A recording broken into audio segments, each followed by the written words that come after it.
Good morning and welcome to today's NCPDP webinar, NCPDP Leadership Opportunities webinar presented by NCPDP University. For Q&A purposes, you can ask a question at any time during the webinar today by typing in the question pane on your GoToWebinar toolbar. All questions will be addressed at the conclusion of the webinar as time permits. After the webinar, you will receive an email with a PDF copy of all the slides presented today and any necessary handouts for comments. Our speakers today will be Ashley Maples, Senior Product Manager, Wired Healthcare with Express Scripts, and Adrienne Hendrickson, Senior Project Manager, Government Programs and Retail Operations with Express Scripts.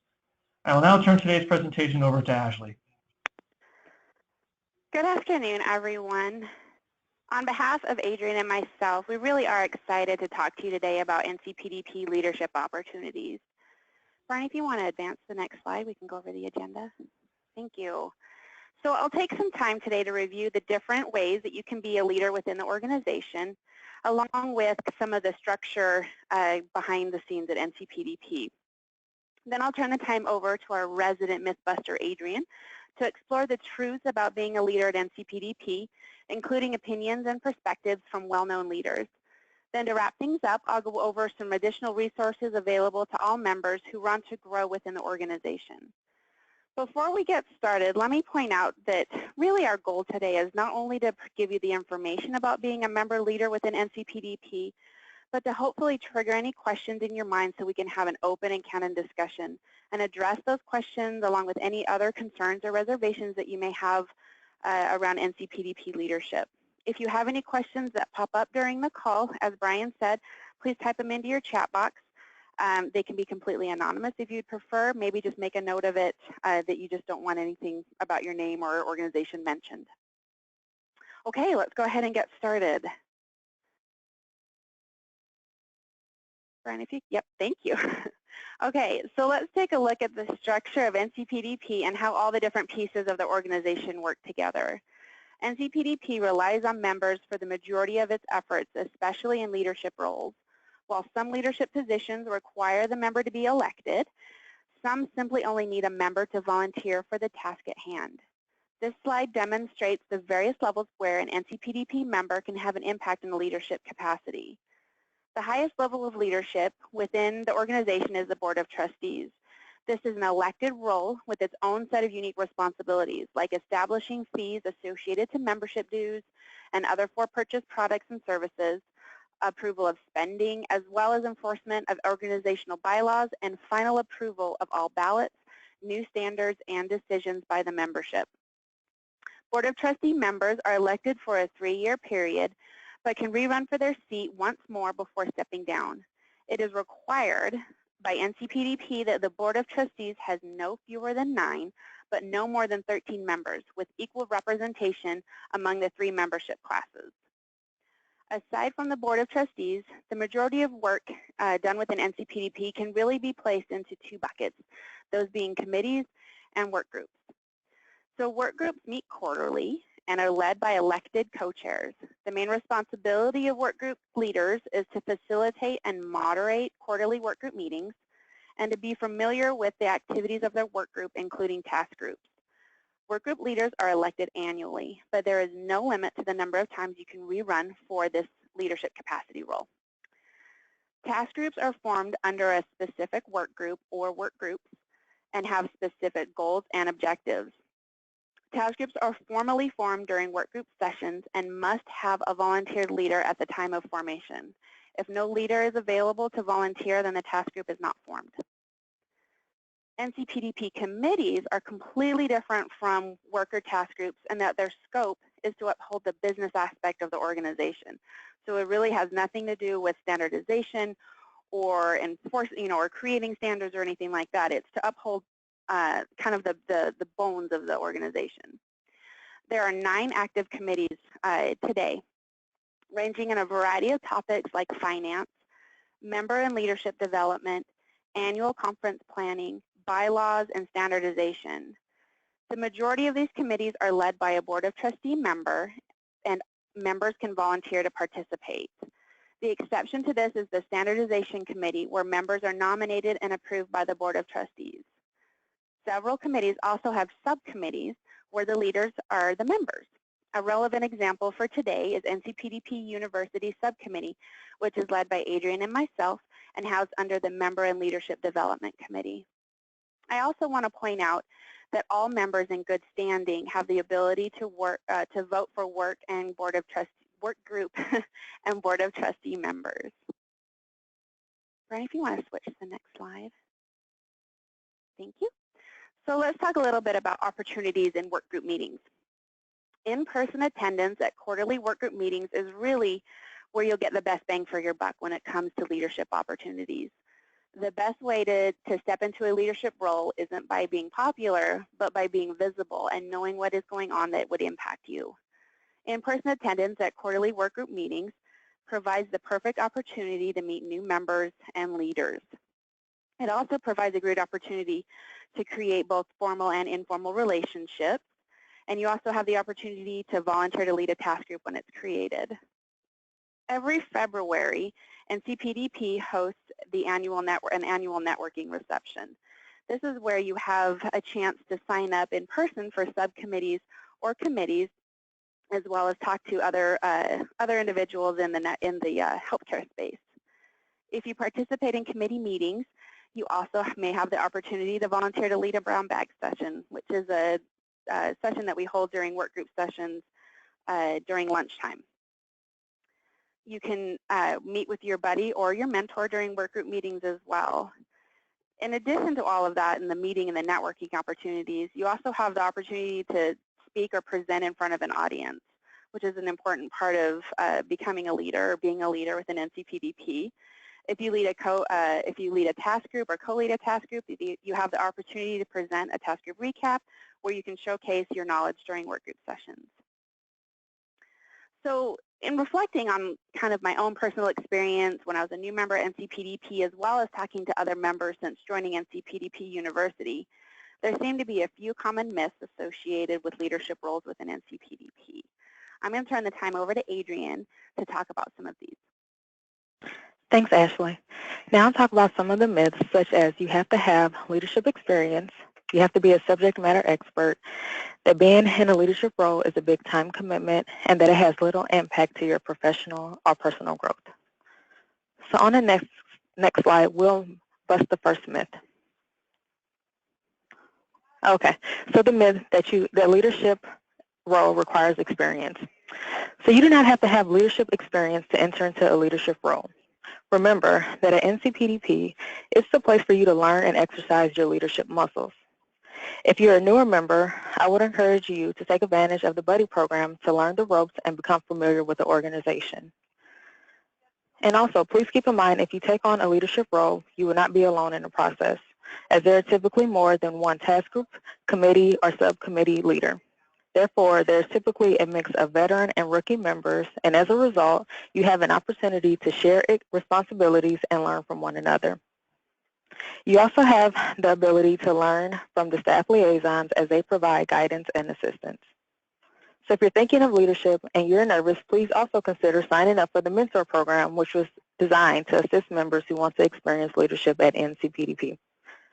On a personal note, I was still pretty new to NCPDP when I volunteered to co-lead NCPDPU with Ashley, and I did not have any leadership experience.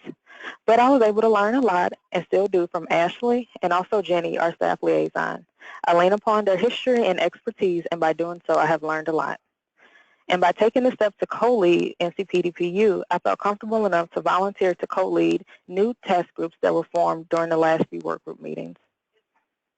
On the next slide, we'll bust the myth that you have to be a subject matter expert. And this is also false, though it does help that if you're familiar with the topics. The truth is, most leadership roles at NCPDP require you to be passionate about moving the work of your group forward. Being interested and wanting to learn more about a topic is the first step in becoming a subject matter expert. And as you continue to have conversations within a task group or work group meetings, you'll be surprised at how much you learn when you lead and listen to your group. On the next slide, we'll talk about time commitment. The truth is, the time varies depending on your involvement at NCPDP. Time requirements for the Board of Trustee members include attendance at every quarterly workgroup session, annual conference, and on-site meetings in Scottsdale, Arizona. The time commitments for a workgroup co-chair includes the workgroup prep with your other co-chairs, along with mandatory attendance at quarterly workgroup meetings. The time commitment for your task group is generally a few hours more per month than being a task group member due to meeting preparation, creation of the workgroup recaps, and if applicable, DERF writing. And typically, task groups are disbanded or closed once their objectives are met. So in a nutshell, your individual time commitment will vary from person to person depending on how and where you're involved in NCPDP. Personally, my time commitment in a leadership role takes less than 2 hours per week, and this is in addition to the various task group calls that I attend. So the last myth that we will bust is that being involved in NCPDP has little impact on your professional and personal growth. Thanks. Okay. So the nice thing about leadership at NCPDP is because of the variety of ways you can lead, there's really something out there to fit all comfort levels while helping to fine-tune skills in your personal and professional life. One of my professional goals has been public speaking, and since attending and becoming actively involved within NCPDP, I've had multiple opportunities where I've been able to speak in front of large groups of people, including opportunities such as this webinar. I've been able to build my confidence, and I find my level of nerves decreasing each time I take on a new opportunity. So even if you don't want to pursue a leadership role, if you have a specific professional goal, I'm sure you can work to meet them while being involved at NCPDP. So now I'll pass the call back over to Ashley, who will discuss resources offered. Thanks, Adrienne. Okay, so there are a ton of resources available by NCPDP, specifically designed to teach, prepare, and support members in whatever role or path that you may choose. Today I'm going to focus on 3 main areas when we're talking specifically about preparing for a leadership role. So we have the Buddy Program. This is a free service available to all new NCPDP members during their first year of membership. If you're new to NCPDP, I'd encourage you to take advantage of this perk as it's a great way to start building a relationship and weaving your network. If you're a seasoned member, consider becoming a buddy. It's an easy first step in taking on a leadership role. Staff liaisons. I cannot say enough good things about our staff liaison, Jenny, when it comes to NCPDP University. They are specifically here to provide assistance and help. There's a staff liaison assigned to every work group, every task group, every committee, every subcommittee. Sometimes they may even have more than one assigned. These folks provide a wealth of historical knowledge as well as knowing the ins and outs of NCPDP policies and procedures. The third is the mentorship program, which is a small group of members that are paired each one-on-one with a well-seasoned member, most of whom are former work group co-chairs or board of trustee members. Members who are interested in this program apply every spring, and selected mentees commit to a 1-year relationship with their mentor. Mentorship pairs develop their program together. So really, it's a customized approach to attaining a mentee's unique goals using their talents with everything focused on eventually stepping into a leadership role at NCPDP. Being an alumnus of the mentorship program, I can't say enough how much I enjoyed the one-on-one time I had with the great person who was my mentor. My favorite part of our relationship is that it didn't end when the program ended, that she's still someone that I can count on and I can reach out to for professional advice and guidance. The next slide, Brian. Okay, so one of our last slides is I'd like to talk about just some final tips about successful leadership. One of the big things is to take advantage of your surroundings. When you're at work group meetings, talk to your table mates and introduce yourself, and attend the networking reception each February.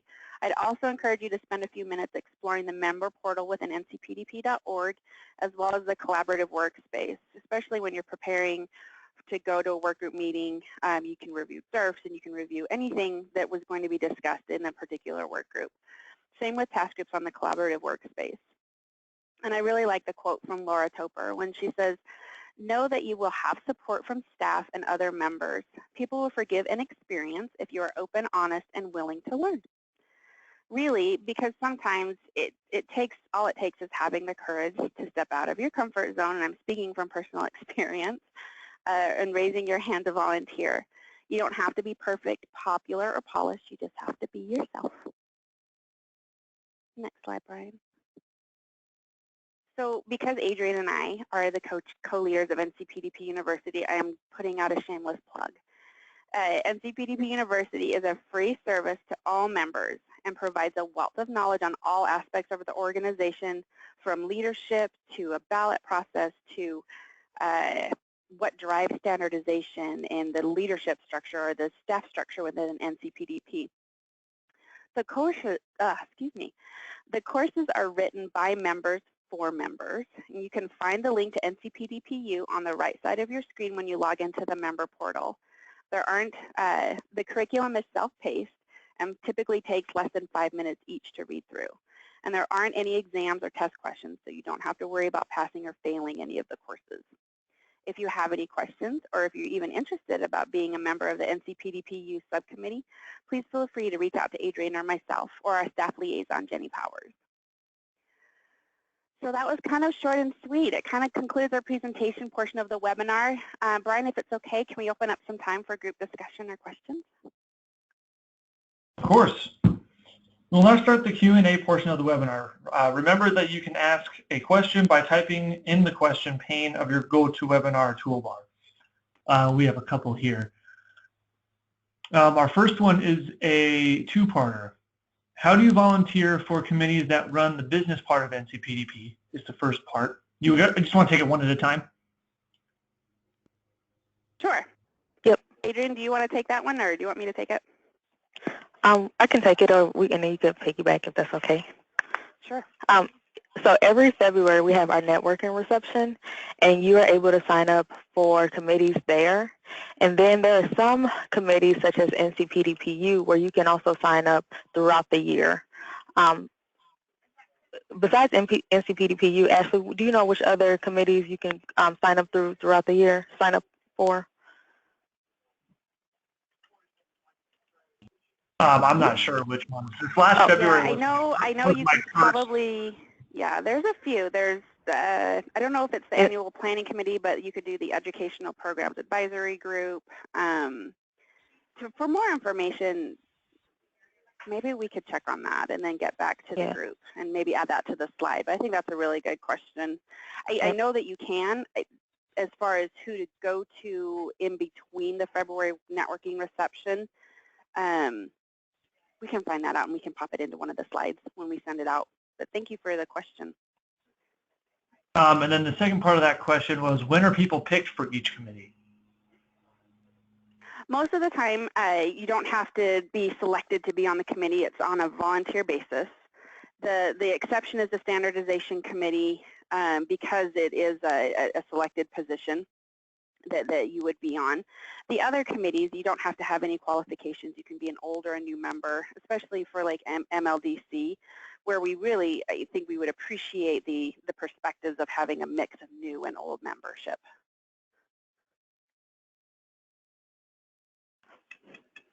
And then our second question is another two-parter, but I believe you just answered it in your last slide. It reads, what is NCPDPU and is that a committee? Yep. Go ahead. There you go. So NCPDPU stands for NCPDP University. And as Ashley stated in the presentation, it's really a guide to help you become familiar with the organization. So we do have the NCPDPU series, which kind of gives you a breakdown of how the meetings, how like our work group meetings operate. It gives you information on task groups. It gives you information on leadership opportunities. So I would encourage you to go out to the member portal and check it out there. And it is a subcommittee of the MLDC committee. Mm-hmm. Yeah, and I would only add that, you know, on top of creating and maintaining the curriculum that you see out on the member portal, we also are responsible for doing some other educational pieces during the year. One of which that I will give a teaser for, but not too much detail about, is a rewrite of the task group leader training manual. So it's something that we've been kind of undertaking. It's in the final stages of development, but it's something that we hope to be able to release to the membership in the next couple of months. So we get to do really fun things like that. All right, our next question. For an aspirant for a leadership role, which committee do you think is the best to join and why? Well, if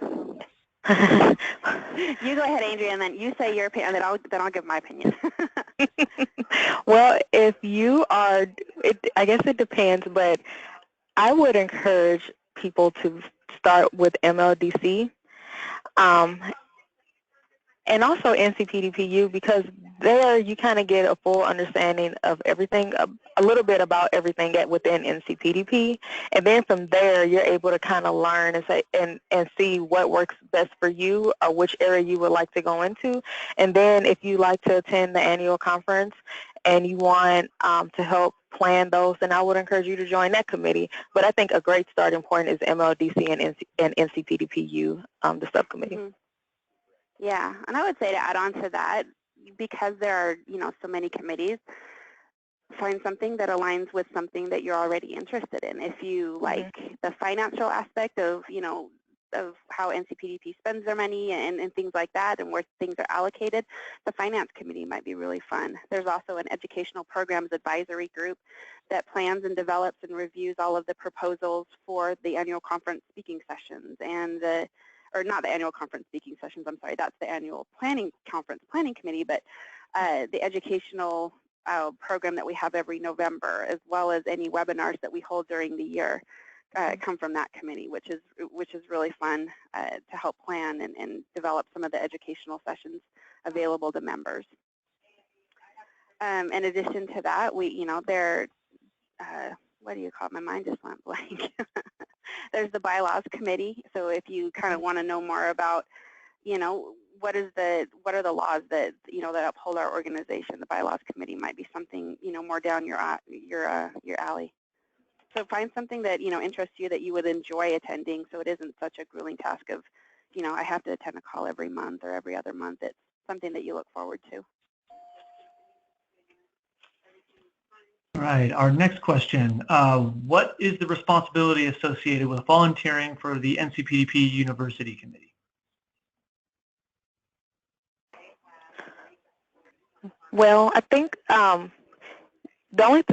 since me and Ashley are the co-leads, whenever we have a meeting, we just like to see participation. So like Ashley stated, we just got done creating the task group leadership, which will give you, tips about how to be the best task group leader that you can be. And that was really a team effort from everybody within the subcommittee, and everybody had well, not everybody, but we had a lot of volunteers that wrote different sections of that.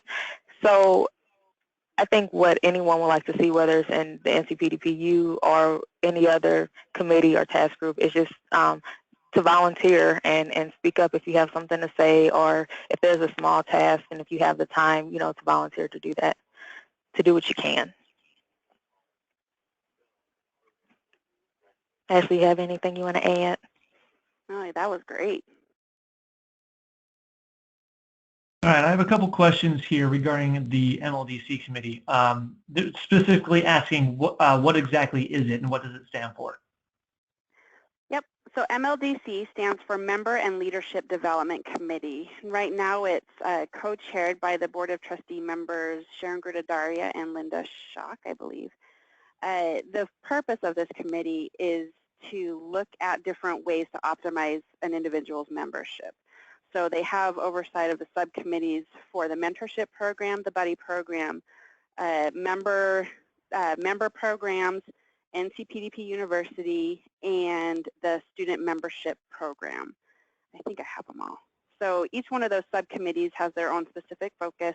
Member programs typically designs and plans all of the brown bag sessions, as well as the networking reception every February. The student membership program designed and kind of outlined a whole process for students who are pharmacy students but are interested in NCPDP but maybe can't afford a whole membership, and how do we, kind of make that and accommodate them at different work group sessions. What do you call it? Then we have, obviously, NCPDP University that we've talked about, the mentorship program we've talked about. We also have a follow-up every month from the buddy program, so we know how many people are buddies and how many new members have buddies and things like that, so we'll keep track of those. It's a really good program if you want to know more about the membership aspect and how to keep and maintain and optimize your membership experience within NCPDP.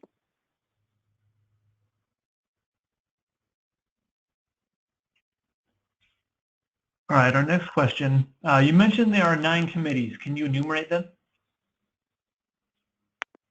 I don't have them all memorized, but we do have a course within NCPDP University that specifically lists all those. And if you bear with me for a minute, I can pull it up. But if maybe you want to go to another question and then come back to me, then I can give you that list.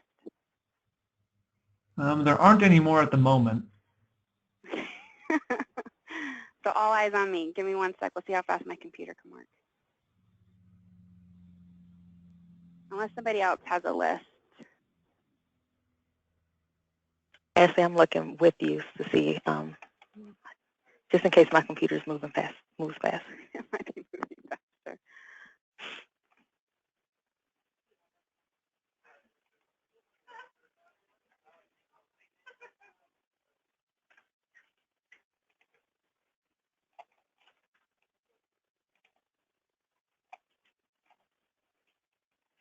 These are all really good questions, so I appreciate everyone submitting them.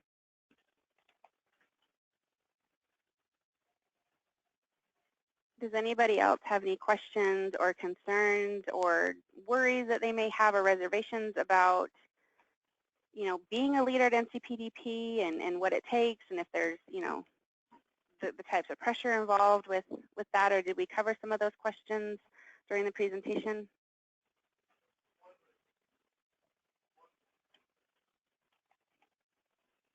One of the attendees said that she's going to be emailing you, Ashley, a list of the committees. Oh, thank you. Okay, I have the list. Thank you, anonymous emailer. So we have the Educational Advisory Group. So this helps to plan the 1 to 2 educational summits and various webinars throughout the year. There's the Annual Conference Committee. So this one is focused on planning and creating all of or reviewing all of the submissions for the speaking and the track sessions within the annual conference every May. There is the Emerging Professionals. So all of this is it's geared more towards the young, hip members, not me, of NCPDP, and helping them to network and develop additional professional skills. There's the Nominating Committee. So this one reviews all the candidates nominated for the Board of Trustees. The Strategic Planning Committee develops the strategic initiatives and objectives and metrics to identify new markets and services and help shape the direction of the council. There's the Awards Committee. So this committee maintains the criteria used for selecting and evaluating candidates for award recognition. The Bylaws Committee, we kind of talked about that one. The Finance Committee, and then Member and Leadership Development.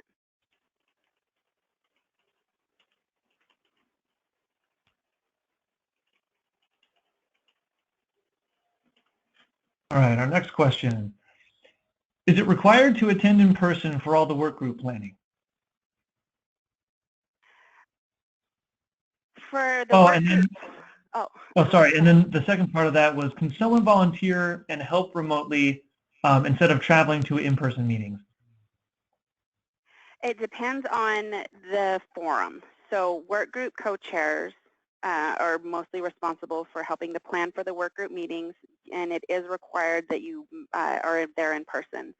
If you have something, really important that comes up in your, you have to miss a session, I think it's forgivable, it's fine, but really the basis is that the expectation is that you are present for all work group sessions if you are a work group co-chair. Task group and committee leadership is almost all virtual. So, it's everything from your phone in your desk at work or wherever. And it's, that's something that, if you're not able to travel to work group meetings, you can participate to be a member of a task group, but you do have to, depending on when the task group, is formed and things like that, you may or may not be able to lead the task group. It kind of just depends but the committees for sure that you can participate virtually.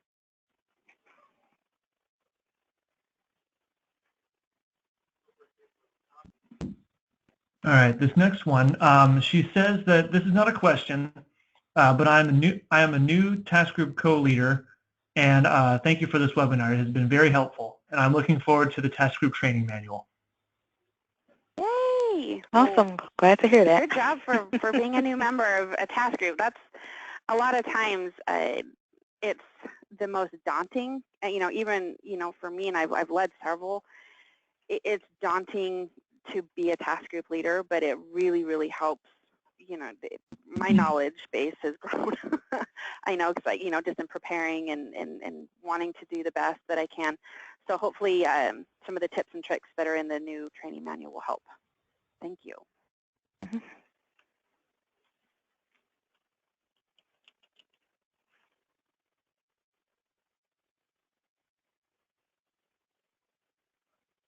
All right, there are no more questions. That concludes today's NCPDP webinar. I'd like to thank you, Ashley and Adrienne, for your time and expertise today, and I want to thank all of you for your participation. Thank you. It was a pleasure. Thanks, everyone.